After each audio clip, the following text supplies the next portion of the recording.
বাড়ায় বাঁশের সেতু। স্কুল, কলেজ কিংবা হাসপাতালই হোক, যেখানে যাওয়ার কারণ দরকার পড়ে না কেন, সেই বাঁশের সেতু দিয়েই যেতে হয়। আর এইভাবেই নিত্যদিন যাতায়াত করেন প্রায় 3,000 গ্রামবাসী। বর্ষা এলেই সাঁকো নিয়ে দুর্ভোগ বাড়ে, সাঁকো ভেঙে পড়ে নদীতে। এবছরও তার ব্যতিক্রম হয়নি। মাঝ বরাবর হুড়মুড়িয়ে ভেঙে পড়ছে বাঁশের সেতু। ফলে এক প্রকার যোগাযোগ বিচ্ছিন্ন মালদহের কালিয়াচক 2 নম্বর ব্লকের দক্ষিণ চণ্ডীপুর গ্রামের মানুষদের। তবে বাঁশের সেতু ভেঙে পড়ায় সংশ্লিষ্ট গ্রাম পঞ্চায়েত থেকে নৌকার ব্যবস্থা করা হয়েছে। প্রাণ ঝুঁকি জেনেও ভরা বর্ষায় ভাগীরথী নদী দিয়ে নৌকা করে যাতায়াত করছেন গ্রামবাসীরা। প্রয়োজনীয় কাজের গ্রামবাসীরা নৌকা করে পারাপার করলেও ছোট ছোট পড়ুয়া নৌকা করে স্কুলে যেতে ভয় পাচ্ছেন। গ্রামবাসীরা জানান, এই পারে রয়েছে বাঙ্গিতলা গ্রামীণ হাসপাতাল এবং বালুয়াছড়া হাই স্কুল। ফলে হাসপাতাল কিংবা স্কুলে যেতে হলেও তাদের এই সেতু দিয়েই যাতায়াত করতে হয়।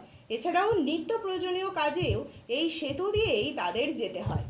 এখন কবে সরকারের এদিকে লক্ষ্যপাত করবেন, কবেই বা এখানে বাঁশের সেতুর পরিবর্তে আরেকটি সুন্দর সেতু হতে পারে, সে বিষয়ে তাকিয়ে রয়েছেন গ্রামবাসীরা।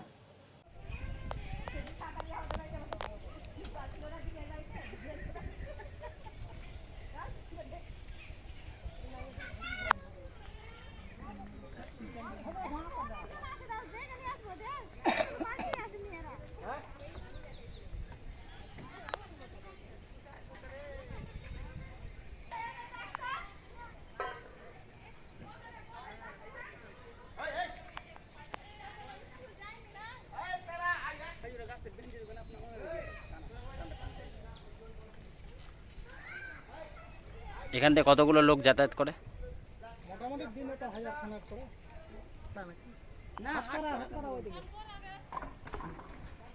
এটা দক্ষিণ চণ্ডীপুর, এটা কাকমারি। মেন রাস্তা হলো এটাই। জলের পাইপ আছে। 5 বছর আগে ভেঙে যেত। ওয়ার্নিং করা আছে না বলে এই জিনিসটা ফেলে রেখেছে।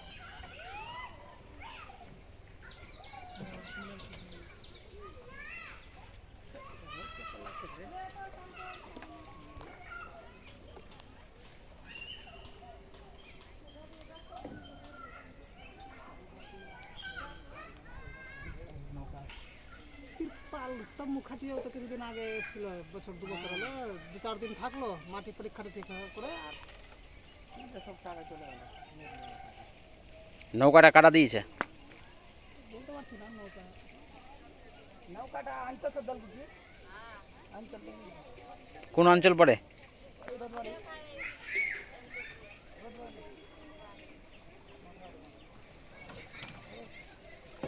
ব্রেক করে নৌকা সেই একদম ডিপ ব্রেক।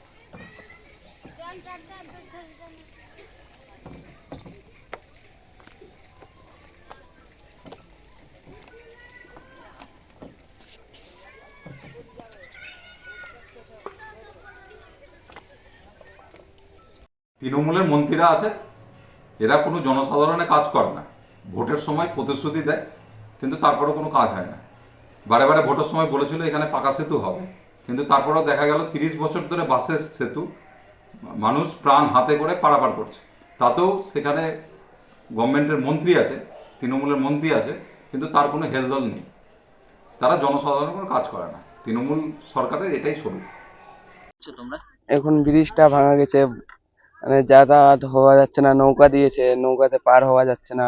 এখন বর্ষাকালীন আর জলটা বেড়ে গেছে, বাড়ি থেকে যেতে দিচ্ছে না স্কুল। আমরা কিভাবে যাব স্কুল? আগে কিভাবে যেতে স্কুল? আগে এই ব্রিজ দিয়ে যেতাম, এখন ভাঙা গেছে। এখন নৌকা দিয়েছে, নৌকাতে যাওয়া আসা করছি। নৌকা থেকে যাতায়াত করতে দিচ্ছে বাড়ি থেকে? বারণ করছে, কি কিছু ঘটনা ঘটে যাবে। তো আমরা যাচ্ছি সপ্তাহে 2 দিন। কি নাম তোমার? সুমন সরকার। কোন স্কুলে পড়ো? বালুয়াছড়া হাই স্কুল। অসুবিধা আপনাদের এখন? এটা 12 তারিখে ভেঙেছে। তারপরে বৃষ্টি হলো হঠাৎ একটু, ওই বৃষ্টিতে মানে ভেঙেছে। কিন্তু আমি এখানে, আমার বাড়ি হচ্ছে নদীর ওপারে, কিন্তু আমি আইসিডিএস সেন্টার আমি এখানে মানে দক্ষিণ চণ্ডীপুরে করি। কিন্তু 7 সালে জয়েন করেছি। 7 সাল জয়েন করার পরেই কিন্তু দেখছি ব্রিজটা ভাঙাচোরা। কিন্তু এখানকার মানে ভদ্রলোকরা কি করে, বাঁশ বা কাঠ এটা ওটা দিয়ে মানে ই করতো, জোর দিত। আসতাম কিন্তু খুবই ঝুঁকি নিয়ে, ভয় লাগতো আর কি। কিন্তু এটার জন্য মানে মেম্বার প্রধান বা হয়তো বাইরেও কোথাও কোথাও সব দিয়েছে মানে ডিভোর্সের, কিন্তু জিনিসটা হচ্ছে কি হয়নি আর কি। এখন আমাদের এমনই মারাত্মক সমস্যা হয়েছে, কয়েকদিন ধরে ধরেন কি 10 মিনিটের রাস্তা মোটামুটি আমরা 2 ঘন্টা 2.5 ঘন্টা ধরে সারটার দিয়ে কোথায় কোথায় ঘুরে এসেছি। সেন্টার মানে বন্ধ করলে তো হবে না, যেহেতু সরকারি কাজ করি। এখন বর্তমানে একটা নৌকা দেওয়া হয়েছে, আমি মোটামুটি আধ ঘন্টা আগে এসেছি, কিন্তু আমি তো মেয়ে, আমি তো একা আসতে পারি না। বর্ষার সময় জল বাড়লে কিভাবে যাতায়াত করেন? জীবনের তো একটা ভয় থাকে এই নড়বড়ে সেতু দিয়ে। সে তো ভয় থাকে, মানে এখানে আমাদের মোটামুটি একটা এসএসসি করে মানে একটা অর্চনা ঋষি এখনো বর্তমানে এই পাড়াতেই আছে। ও কিন্তু ওর পা ভেঙেছে এই আস্তে আস্তে, 3-4 জনের মোটরসাইকেলে পা ভেঙেছে, আর হাঁটতে হাঁটতে পা ভেঙেছে, হয়তো হোঁচট খেয়ে পড়েছে, মানে যেহেতু এখানে সেতু হচ্ছে না কেন? সেতু নির্মাণ সেদিন নির্মাণ হচ্ছে না সেটা তো আমরা বলতে পারছি না, কিন্তু আমরা তো এটার জন্য গ্রামবাসী সবাই কিন্তু এটা মানে করেছে, মানে বলেছে প্রধান মেম্বারকে। যখন ভোট আসছে তখন বলছে কি হ্যাঁ করে দিব করে দিব, আর যখন ভোট পেরিয়েছে তখন করে দেয় না। বাসের সেতু দিয়ে কতদিন ধরে যাতায়াত করছে? এটা বাসে এসে তো আমি আগে থেকে জানি না, কিন্তু আমি 7-এ জয়েন করেছি, 7 সাল থেকেই দেখছি আর কি। এখন তো ভেঙে গেছে, তাহলে কিছু এখন আছে? ভেঙে যাচ্ছে যে নৌকা আছে, কিন্তু নৌকা হয়তো ছেলেরা পারাপার করতে পারছে, কিন্তু আমি যেহেতু মেয়ে আমি তো পারলাম না, আরো মেয়েরা তো পারে না, বা ছোট বালকরা পারে না, স্কুলের ছাত্ররা পারে না, গ্রামবাসী হয়তো সবাই তো আর পারে না, এটার জন্য অসুবিধা। ওই জন্য আমরা চাইছি কি একটা যেন ব্রিজ হোক। আপনার নাম? আমার নাম গায়ত্রী দাস। এখানে সমস্যা হচ্ছে দীর্ঘদিন ধরে এই সেতুটা জীর্ণ অবস্থায় রয়েছিল। প্রায় ওপার থেকে এপার পর্যন্ত হাজারেরও বেশি অনেক মানে জমি জায়গা আছে, তাদের জমি জায়গা রয়েছে এপারে।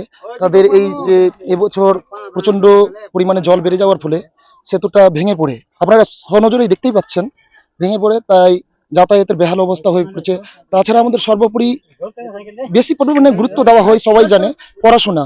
প্রায় 100 থেকে 150 শতাধিক ছাত্রছাত্রীর এপার থেকে ওপার যাতায়াত পড়াশোনার বিঘ্নতা ঘটছে। আমাদের পার্শ্ববর্তী এলাকা বালুয়াচারা, সেখানে আমাদের হাই স্কুল রয়েছে, পড়াশোনার বিঘ্নতা ঘটছে।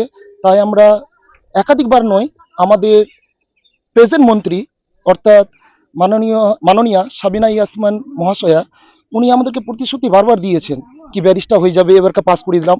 আমাদের এখানে মাটি পর্যন্ত পরীক্ষা হয়েছে ব্যারিজ করানোর জন্য, কিন্তু ফলস্বরূপ এই যে আপনারা সনজরেই দেখতে পাচ্ছেন বেহাল অবস্থায় পড়ে রয়েছে সেতুটায়। তাই আমরা প্রতিকার চাই যে অতি থেকে অতি শীঘ্রই পড়াশোনার বিঘ্নতা যাতে না ঘটে, যাতে মানুষ কৃষিকাজ করে খেতে পারে, তাই আমরা সেতুটি চাইছি। এখন সেতু ভেঙে যাওয়াতে কিভাবে যাতায়াত করছে? এই তো আমরা মানে প্রতিশ্রুতি দিয়েছে আমাদের মেম্বার মহাশয়, মানে সমর মণ্ডল, অর্থাৎ রূপালী উনার স্ত্রী রূপালী কর্মকার মণ্ডল মহাশয়া, তার হয়ে প্রধান মহাশয় একটি আমাদেরকে নৌকো দিয়েছেন। এর ফলে আমরা যাতায়াত করছি গণমতভাবে। জীবনের ঝুঁকি থাকছে তো। হ্যাঁ, প্রচন্ড, কখন বাচ্চা কাচ্চা অঘটন করে যাবে। আমরা এর আগেও দেখেছি যে মানে 1 থেকে 2 বার দেখেছি যে এখানে মানে বাচ্চা মারা গেছে, তাই আমাদের বিপদ সংকটের মুখে রয়েছি আমরা। আপনার নাম? আমার নাম বাপন দাস। এলাকায় যাতায়াতের একমাত্র বাসের সেতু ছিল, সেটাও ভেঙে গেছে এবং সেতুটার দাবি দীর্ঘদিন ধরে পাকা করার, এখনো হচ্ছে না। কি অবস্থা এখন, কি বলবো? দেখো, সেতুটা তো অনেকদিন থেকেই হয়েছে। আমরা আমাদের লোকাল মন্ত্রীকে জানিয়েছি, সাবিনা ইয়াসমিনদিকে। উনি এসে লোক ইঞ্জিনিয়ার পাঠিয়ে মাটি টেস্ট করেছে। তো এখন আমরা আপাতত নৌকার ব্যবস্থা করেছি, এখন ওইরকম আছে, আর জানানো হয়েছে ব্যবস্থা নেবে। আর এটা তো মানে বড় স্কিম, এটা তো পঞ্চায়েত থেকে হবে না, তো ওই জন্য জানানো হয়েছে ব্যবস্থাটা উনি নেবেন। কি আশা রাখছেন আর কতদিন রাখতে পারবেন?